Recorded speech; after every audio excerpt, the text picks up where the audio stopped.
Hello and welcome to StudyIQ. I am your friend Rahul Saigamkar, and in today's discussion we are going to talk about a news from Kerala. What would be the topic of our discussion? It is Kerala's mega infrastructure project, Project Silver Line. In this video we'll understand why this Project Silver Line has been planned. I told you this is a mega infrastructure project. Let me put this into perspective. This Project Silver Line is 64,000 crore project which spans across 11 districts of Kerala. In fact, if completed on time, it has great potential to economically transform entire Kerala's economy.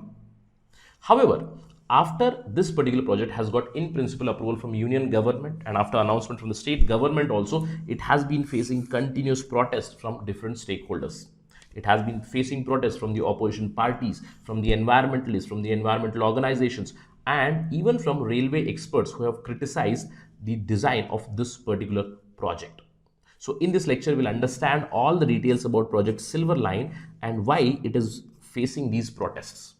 Now, before I begin the discussion, this is a classic dilemma which everybody is facing, not just Kerala. I would say Kerala is facing, India is facing, the entire world is facing.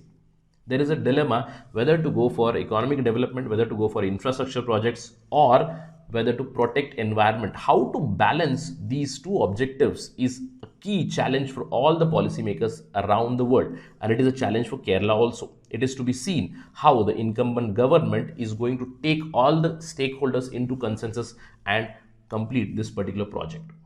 Let's talk about Project Silver Line. And if you're preparing for state PSC examinations, here is a list of all state PSC examinations that we have. We also have Kerala PSC program. To know more about this, just visit studyiq.com or download our app from Google Play Store to know more about us. Right, let's talk about the news. As I told you, there has been an announcement that Kerala's Project Silver Line has been approved. Now, this Project Silver Line is a semi-high-speed railway project which basically connects the north of Kerala to the south of Kerala. And the trains would be running at high speeds of about 200 kilometers per hour. But after this project has been announced, there is a lot of protest from different stakeholders, from different areas. The protests have been coming out. I told you this is a mega project whose cost is about 63,940 crores, approximately 64,000 crores as of now. In fact, this is being dubbed as the biggest infrastructure project that has been pushed in Kerala. But as soon as this was announced, from multiple corners, there have been oppositions. So we'll talk about this opposition, but let's try to understand Project Silver Line. Now, to put it in very simple terms, this is the map of Kerala. It connects the north of Kerala to the south of Kerala. From Kasaragod, it connects to Thiruvananthapuram, and the distance is approximately 530 kilometers. It crosses 11 districts. There would be basically 11 stations. These are the stations: Kannur, Kozhikode, Tirur, Thrissur, Cochin, Kottayam, Kollam, and then Thiruvananthapuram. Right? It passes through two important airports also. That means it connects the Cochin airport and the Thiruvananthapuram airport also. This project, it basically aims to reduce the travel time. Now, from one end of Kerala to the other end of Kerala, after this project is completed, we would be able to reach in 4 hours. Just 4 hours, 530 kilometers. Right? As of now, if I want to travel from Kasaragod to Thiruvananthapuram, I have to travel overnight. It approximately takes 12 to 13 hours to travel. And this project has been given to Kerala Rail Development Corporation Limited. It is also called K-Rail in short. They have been given a target of completion by 2025. So by now you must have understood that it is a very, very important project, a huge project. And I told you, if it is completed by time, it has the potential to in fact transform the economy of Kerala itself, isn't it? But this Project Silver Line is not something which has come out of the blue. I would say the seeds of this Project Silver Line are almost a decade back. They go decade back. The high-speed rail project, it was announced first time in 2009-10 by the LDF government, the government which ran from 2006 to 2011.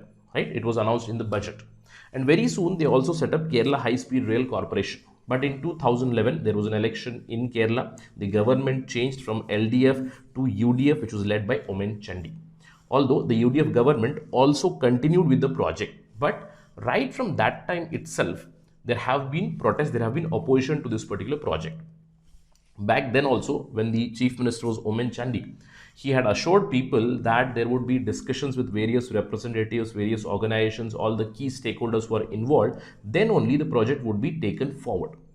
At that time, it was planned that the construction of this project would begin in 2013 and would end by 2020. But unfortunately, there was very little progress over this. Then we know in 2016, the LDF government came, Pinarayi Vijayan's government, and in their first term, they again took up the mantle of this particular project. And they gave a detailed project review to a French consultancy called Sistra. In 2019, this Sistra, it surveyed the project and they announced that this project is financially feasible. But this project has to cover Thiruvananthapuram and Kochi airport. That means there has to be some sort of connectivity of this project Silver Line to these two projects. Then it will become financially viable. And after this DPR, there was an aerial survey done in early 2020. And in April 2020, the KRail eventually approved this detailed project review by Sistra. In fact, last year itself, slowly and steadily, acquisition cells were also created in 10 districts that were in line in this particular project. And eventually in 2021, the union government also approved. In June 2021, the government approved this particular project in principle. But the central government rejected foreign funding of this project. So in November 2021, the government led by Pinarayi Vijayan, they announced that they are going to take up all the financial liabilities on their own. So as of now, it is expected that this particular project, Silver Line, will be constructed from the money of Kerala government, the equity funds of Kerala government, the equity funds of central government, and some multilateral loans from different banks or leading agencies. And as of now, the work has already started. The acquisition process has started. According to the detailed project review, it is suggested that 1,383 hectares of land would be required. Now, out of which 1,198 hectares would be private land, and this has to be acquired. And as of now, there is assessment going on for this particular private land, demarcation and placing of boundaries. All these things are going on. In fact, the Kerala CM Pinarayi Vijayan has already written to Prime Minister Modi requesting his personal intervention to give all approvals for this particular project. So this project is going ahead. Now, the first thing is that it's a big project. Again, its background goes almost a decade back. The first question that comes in our mind is this project really needed?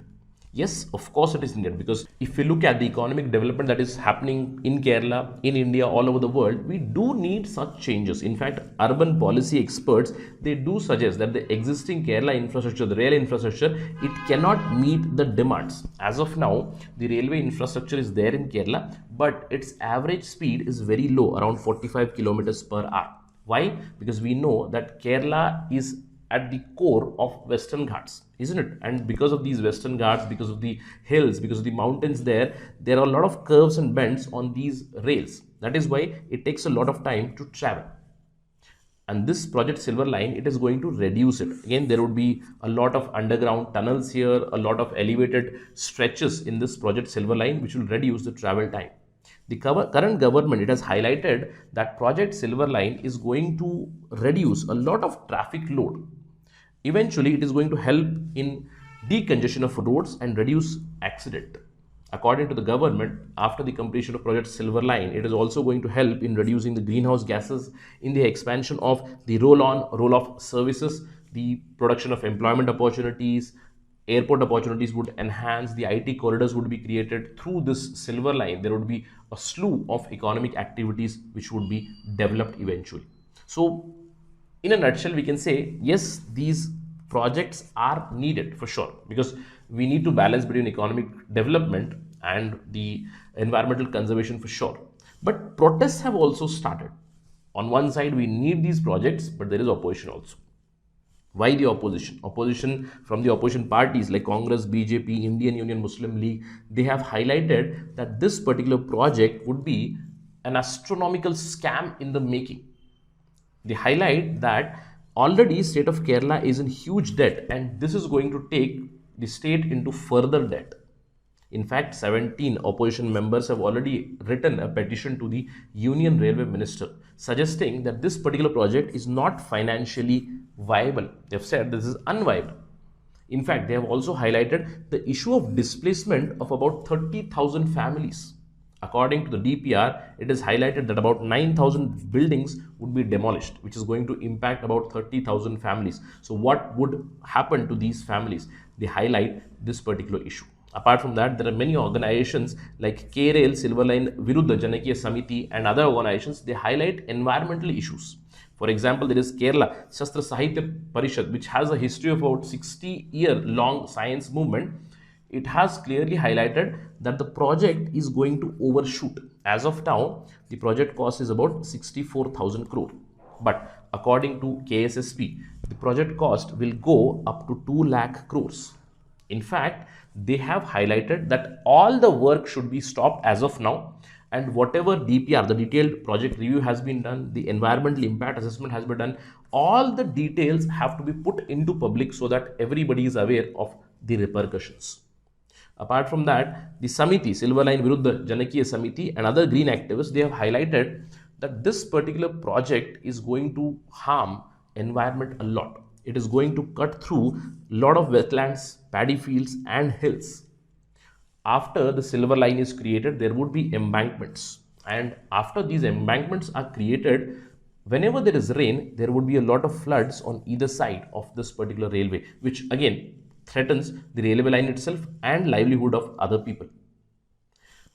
So there are some political issues, there are some environmental concerns which have been highlighted. In fact, some railway experts like Sridhar Ramaswamy, they have highlighted some technical flaws in the project also. Sridharan says that this project is ill-conceived and defectively planned.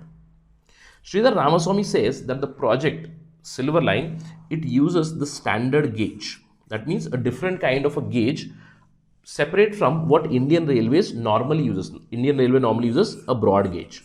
So if project Silver Line is created, how can we integrate this project with other railway lines which are already existing?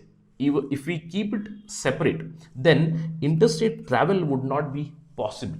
That is what is highlighted. So some technical flaws have been highlighted, environmental issues have been highlighted. Again, political opposition is already there with respect to displacement, rehabilitation, etc. How the current incumbent government is going to develop this project by taking all these key stakeholders into confidence is to be seen. So we'll keep a keen eye on this project Silver Line, and if any development comes over this, we'll talk about this again on StudyIQ. But as of now, that is it from my side. Thank you for watching this video. Jai Hind.